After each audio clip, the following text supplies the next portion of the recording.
Hi guys, it's Debbie, and today I would like to speak about Annihilation, directed by Alex Garland. This video will contain spoilers about the whole plot, so I wouldn't recommend watching it if you haven't seen the film yet. Annihilation opens with a mass hurtling towards Earth. It is unclear whether it is a meteorite or something else, but it eventually collides with our planet, striking a lighthouse. It is not of huge dimensions, but it emits a force, a radiation, something which warps all the materials surrounding it, creating something similar to an isolated force field. The center of this force is the lighthouse it hit, but its boundaries quickly spread to the surrounding area. Scientists evacuate and quarantine this area and try to study what exactly is this unworldly territory, renaming it the Shimmer. But the only information they are able to gather is that it emits radiations and that it is spreading. They can't access more information about it because anything or anybody that enters the Shimmer does not return. But one day, one of the soldiers which had entered the Shimmer on a mission 12 months earlier suddenly returns, much to his grieving wife Lena's joy. But this happiness is short-lived, as Soldier Kane does not remember anything about his mission, barely speaks, and soon feels very ill. He is urgently taken to a military hospital close to the Shimmer, where his conditions worsen and he falls into a coma. At this army camp, Lena is briefed upon the situation and of how her husband represents the only thing that has ever stepped out of the Shimmer. Because of her scientific curiosity, she is a soldier scientist, and because of her husband's precarious situation, Lena decides to join the new team of women which is about to enter the Shimmer. Upon entering the mysterious force field, the team of women soon notice that all their transmitting devices are no longer working. They can't even use something as simple as a compass, and in the following days, when they wake up, they have no memory of how many days they have been in the Shimmer or even of the moment of entering it. Over the course of the following days, as their mission brings them deeper inside the Shimmer and closer to the lighthouse, so the center of the force, they notice more and more odd elements in their surroundings. For example, they fight off a huge crocodile whose teeth display features typically belonging to a shark. Then they discover different species of flowers and plants growing off of the same branch, and even plants which have started to grow following the shape of humans. They also find footage from the previous expedition which shows the group of soldiers, including Kane, apparently being driven into insanity by the mission, and shown how the intestines of one of their teammates are slithering around inside of him. The women then also discover the skeletal remains of a soldier broken apart by something that had been grown inside of him. They soon understand that the force inside the Shimmer is warping and refracting the DNA inside cells. So there are continuous cross mutations between the cells of humans, plants, and animals. For example, we have plants which have picked up the coded information humans have within their DNA to make them the shape we all know of a human. Or there is a bear with what looks like a skull face which, instead of roaring, screams like a human. Huge plants rapidly growing and mutating. Salt from the ocean which gathers in the shape of trees. Huge mutated skeletons. Everything inside the Shimmer is in a constant mutation and extremely rapid growth, regardless of its nature as a human, animal, plant, or even form of energy. Everything is contaminated and mutated. Many have compared this idea to that of a tumor spreading inside a body, with the cells multiplying and spreading at a very fast pace, creating new and distinctive material without following the body's regular structure. As the women draw even closer to the center of the force,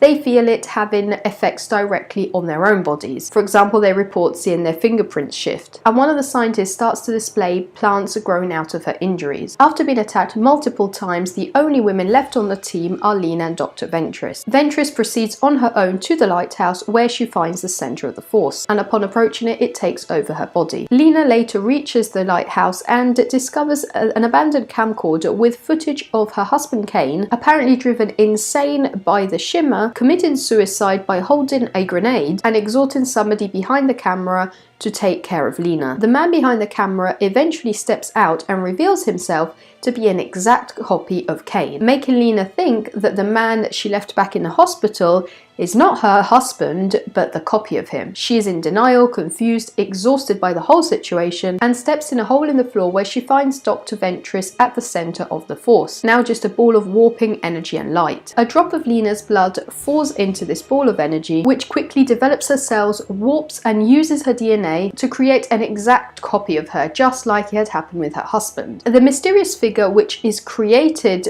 by the source of energy, mimics all of Lena's gestures until she tries to attack it and escape, but it overpowers her. Lena soon understands that this is just a copy of herself, which is learning from her behavior and which apparently is thinking with her same mind, her same DNA. So she calmly leaves the figure with a grenade, and thanks to what we can only describe as a potentially shared mind, the figure understands that it must stay, catch fire, and burn down the whole lighthouse and the center of the force. As the source of the force burns down, all the mutated structures inside the Shimmer start to collapse. And although we don't see it, Lena apparently manages to escape the now destroyed Shimmer. Once she is back at the army facility, just like her husband, she cannot remember most of what happened inside the Shimmer and has huge memory holes about many facts. She eventually meets her husband, which is recovering and feeling better since the Shimmer has been destroyed. But as they embrace, they both admit that they fear they are not the real Lena or the real Kane, and we can see their eyes glow as if they are still being mutated by the Shimmer. This film leaves the ending open to two explanations. The first option is that the real Lena and the real Kane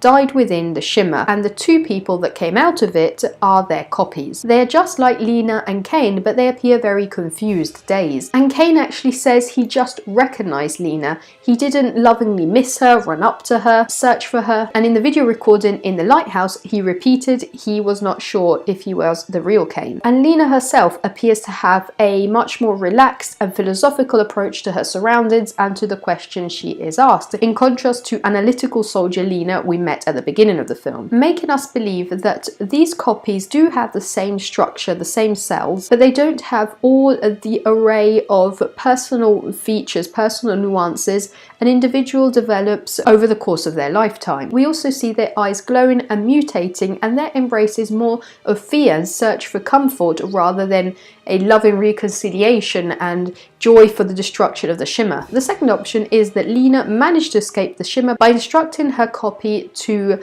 explode with the grenade, tearing down the center of the force. I believe the situation is more plausible than the first one, and the awkwardness of the embrace could be due to the absurd months the couple has just been through, the destructive effects the Shimmer must have had on their body, in addition to all the issues the couple had in their own personal life, including a known affair. Their eyes are still warping in the final embrace because of the radiation effects the Shimmer had on their bodies. But this second option still leaves a lot of doubt about Kane. Did he make it out just like Lena or not? I think he never made it. I think he desperately instructed his copy to find Lena and committed suicide. The loud, talkative, brave Kane we saw in all the footage and in Lena's memories is completely different from the Kane we see outside from the Shimmer. There is a third hypothesis which is not considered that much. It is more of a wild, weird theory. And I don't know if I sound crazy when I say this, but there are some shots in Kane and Lena's house which are incredibly similar to the house in which the women stay inside the Shimmer, the one in which they're attacked by the bear. There are shots which could be put side by side and are incredibly similar. For example, the one in which the women are about to go upstairs to find somewhere to sleep, which is very similar to the one of Kane standing at the bottom of the staircase at the beginning of the film when he returns home. Then again, we have Lena sitting at the table in her normal house in her normal world. And this shot suddenly switches to Lena sitting in the same position